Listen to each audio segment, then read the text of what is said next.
Boa tarde, eletriquinhas e eletriquinhos. Estamos aqui de novo para mais uma aula, look novo, mas ainda estamos de rosa por causa do Outubro Rosa. Quase no final de outubro, mas estamos firmes aí nas nossas aulas, quase terminando o ano também, firme. Vamos estudar, vamos tirar nota, entrar de férias rapidinho e aproveitar as férias com a família. Bom, nós vamos trabalhar com as leis de Newton. Então, Newton dividiu em 3 leis. A primeira lei é a lei da inércia. Inércia. Do que se trata a lei da inércia? A lei da inércia trata-se do seguinte: nós já falamos no vídeo anterior sobre força e movimento. Então, a lei da inércia, ela trabalha com a questão do movimento. Segundo Newton, ele diz que os corpos são preguiçosos. Se estão parados, querem ficar parados. Se estão em movimento, querem ficar em movimento. Como é que isso acontece para mudar essa situação? Segundo Newton, eu preciso de uma força. Lembra? Já falamos de força. Não é aquela força, assim, vou te dar uma força. Não, é realmente fazer com que aquela massa entre em movimento. Então, a primeira lei de Newton, a lei da inércia, ele fala que corpos em movimento ficam em movimento.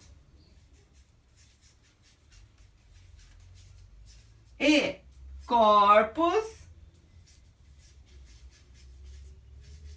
em repouso ficam em repouso. Como é que ele sai disso daí? Então, vírgula, até que uma força seja aplicada.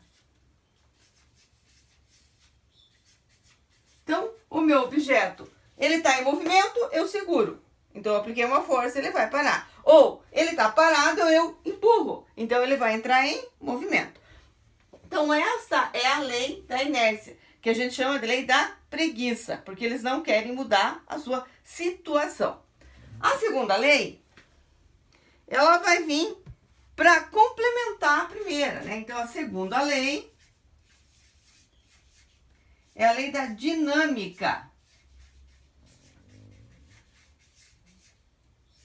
A lei da dinâmica. O que é dinâmica? Aquela pessoa dinâmica. Pessoa que tem movimento. Ai, eu sou dinâmico. Não! Dinâmica é aquela pessoa que tem movimento, que faz, que vai. Isso é dinâmico. Então, eu tenho daí aqui o movimento. Como é que eu vou fazer isso? Nós falamos sobre essa fórmula na aula passada, né? Ó, F igual a M vezes A. Então, força aplicada a uma massa vai produzir uma aceleração. Então, tá aqui, ó. Força aplicada a uma massa gera uma aceleração. Porém, lembre-se, no vídeo anterior a gente já comentou que nós temos daí o cálculo da força resultante. Ok? Eu vou ter o cálculo da minha força resultante, né? Ó, a gente comentou lá, ó. Quando eu tenho um ângulo zero, a minha força se soma. Quando eu tenho um ângulo de 180, eu vou subtrair uma força da outra. Quando eu tenho ângulo de 90, eu tenho uma formulazinha. Por quê? Porque quando eu puxo para um lado, na horizontal e na vertical, a minha resultante vai sair aqui.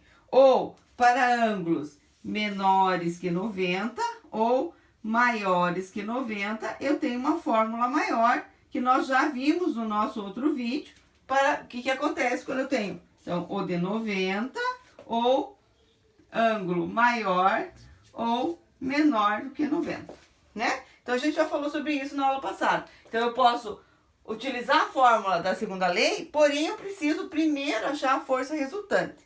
A terceira lei de Newton Vamos colocar a terceira lei aqui do ladinho. Ó, a terceira lei é a lei da ação e reação. Como é que diz a lei? A lei diz o seguinte: toda ação tem uma reação. Ok, daí? Toda ação corresponde a uma reação. Porém, como é que a gente vai fazer essa questão da ação e reação? Ó, então, vírgula. Porém, sentido oposto. E mesma direção. Ah, agora vem a pergunta. Eletriquinhas e eletriquinhos, vocês sabem a diferença de direção e sentido? Direção horizontal, vertical e diagonal ou perpendicular. Isso daí eu tô falando em direção. Como é que eu faço essa minha direção se tornar sentido? Eu ponho uma seta na ponta, ó. Ó. Então, ele vai da esquerda para a direita, ele vai de cima para baixo, de baixo para cima. Então, eu estou dando o quê? O sentido. Então, veja, se a minha ação é para cá, ou a minha reação tem que ser para cá.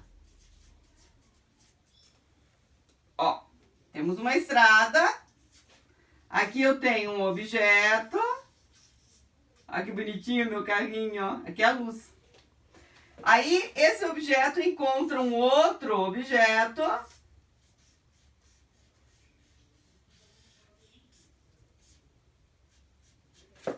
E esses dois objetos se chocam. O que vai acontecer? Se esse daqui está indo pro lado que a reta está me indicando, ó, o sentido, esse carinha estaria fazendo a ação. Nossa, acacão. Vamos escrever embaixo, né? Estará fazendo ação. E esse carinha estará fazendo reação. Então, se a minha ação for de 80 newtons, a minha reação também vai ser de 80 newtons. Porém, ação nesse sentido e reação nesse sentido. O valor é o mesmo. Porém, qual dos dois aqui tem maior massa? O caminhão. Então, o carro vai virar isso aqui. E o caminhão vai sofrer uma deformação. Vai estragar ali um pedacinho. Então, a deformação tem a ver com a massa, mas o valor da força sempre será o mesmo. Então, ação e reação vai ter mesma direção, mesmo valor, mas porém de sentido contrário. Ação para um lado, reação para o outro. E daí eu vou usar o quê? Eu posso estar calculando a força com a formulazinha do Fama, que é a segunda lei, ou eu posso perguntar quem é que faz ação e reação, qual é o valor dessa ação e reação, e calcular a aceleração do sistema. Existe uma profissão que é perito. O perito de trânsito é aquele que vai analisar isto aqui e dizer quem é que estava errado num acidente. Então, para ser perito de trânsito, tem que saber física. Por quê? Quando eles se chocam, o que eles podem fazer? Eles podem deslocar-se, eles podem mudar a posição da hora da batida. E isto, um perito olhando a situação consegue identificar. Então, primeira lei, lei da inércia. Segunda lei, lei da dinâmica. E terceira lei da ação e reação. Ó, vou bater na parede. Ah!